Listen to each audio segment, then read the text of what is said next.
Je m'appelle la mienne. La mienne, bonjour. Bonjour. Et bonjour, je m'appelle Shannon. Shannon, bonjour. John Tousignan.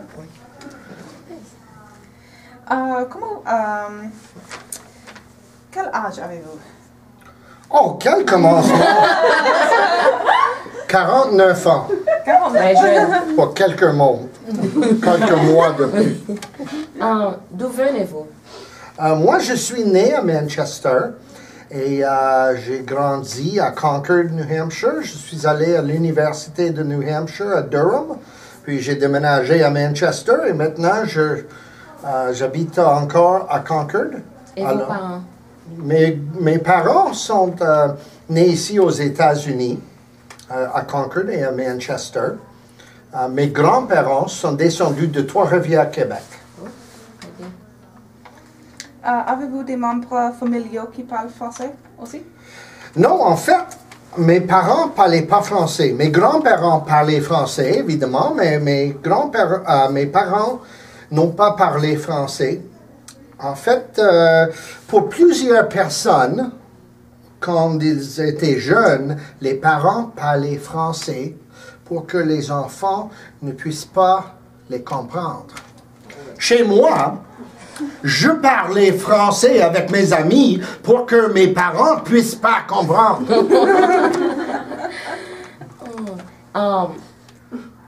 Est-ce qu'il y avait des mots différents dans votre français et le français international? Ouais, je suis certain qu'il y a des mots différents, des mots indiscrets peut-être. On ne peut pas dire ça. Je dis jamais des mots indiscrets. Mais oui, évidemment, il y a une différence entre toutes les différentes régions qui parlent français. Et je suis très fier d'avoir eu des professeurs de français de France et j'ai travaillé au Québec et j'ai grandi en Nouvelle-Angleterre. Alors, je parle franco-américain.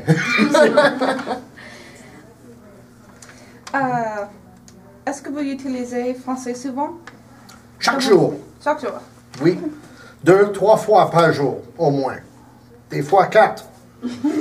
Aujourd'hui, 18. Mais est-ce que vous faites un travail qui recommande que vous parlez français plus souvent ou vous parlez le français avec votre famille? C'est pas avec ma famille vraiment, c'est au travail. Je travaille en tant que directeur exécutif du Centre franco-américain. Alors j'ai le plaisir de parler français chaque jour. Mais aussi, j'ai travaillé en tant que consultant avec des compagnies canadiennes qui travaillent dans la Nouvelle-Angleterre, qui fait de l'exportation en Nouvelle-Angleterre.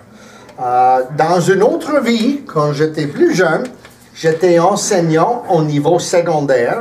J'enseignais le théâtre et le français. Alors, j'ai très aimé Molière.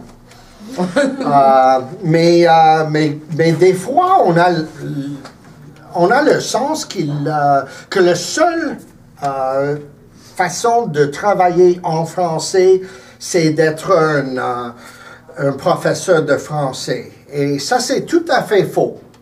Parce que le plus grand partenaire avec l'État de New Hampshire, en termes de l'exportation, entre les deux pays, c'est le Québec. Alors, en tout cas, c'est une longue histoire, mais je parle français chaque jour. Oh, très bien, très bien. Que pensez-vous du déclin des langues étrangères aux écoles américaines? Oh, c'est vraiment dommage. On est tout à fait à l'inverse de ce qu'on fait dans les autres pays du monde, vraiment. En fait, les langues deviennent de plus en plus importantes. Maintenant, à l'âge de la technologie, c'est une société globale où nous habitons actuellement. Et c'est vraiment ridicule que les différentes écoles n'enseignent pas le français, l'espagnol, le chinois, d'autres langues étrangères. et ça devient de plus en plus important dans notre vie globale. Alors, c'est mon opinion là-dessus. Oui, sur ce même sujet, avez-vous des conseils pour les parents qui veulent élever des enfants bilingues? Bon, je dirais que on peut le faire en faisant n'importe quelle activité. C'est-à-dire que c'est pas nécessaire d'implanter vos enfants dans un milieu tout à fait 100% francophone. C'est d'ajouter et d'insérer la langue française dans les activités quotidiennes. Dans la douche, en lisant des histoires, en mangeant, les choses qu'on fait chaque jour. Comme ça, là, ça devient une partie de la vie de ces enfants. Et j'ai une question un peu différente, mais avez-vous des expériences avec la discrimination aux États-Unis? Ou avez-vous vu la discrimination avec quelqu'un d'autre parce qu'elle parle français? Moi, personnellement, pas.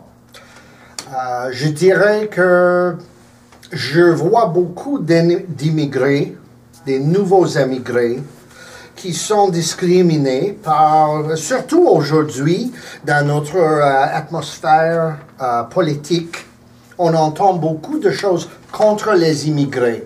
Et je crois que c'est très important pour nous, comme des francophones, ici en Nouvelle-Angleterre, de souhaiter la bienvenue aux nouveaux immigrés. Parce que quand j'entends des mauvaises choses à propos des immigrés, je pense que ça c'est mon grand-père, ça c'est ma grand-mère. C'est vraiment la même sorte de discrimination aujourd'hui qu'on a vécu il y a 50, 60, 100 ans. Alors, maintenant, c'est toujours basé sur le terrorisme. Mais vraiment, ça, c'est une excuse de discriminer avec des personnes qui ne sont pas exactement comme nous. Oui. Je deviens très passionné. J'espère que cette question va être très impressionnante. Peut-être. Comme vous avez dit que vos parents ne parlaient pas le français, mais votre grand-mère ou grand-père, avez-vous des traditions familiales avec eux, français, des traditions françaises qu'ils faisaient? Ouais, c'est une très bonne question. En fait, je ne me suis pas rendu compte que les traditions qu'on faisait à la maison étaient des traditions canadiennes-françaises. Et je crois que ça, c'est souvent le cas. On fait des choses parce que tout le monde a fait des choses depuis des années, mais on ne sait pas que c'est une tradition de culture française, comme le réveillon.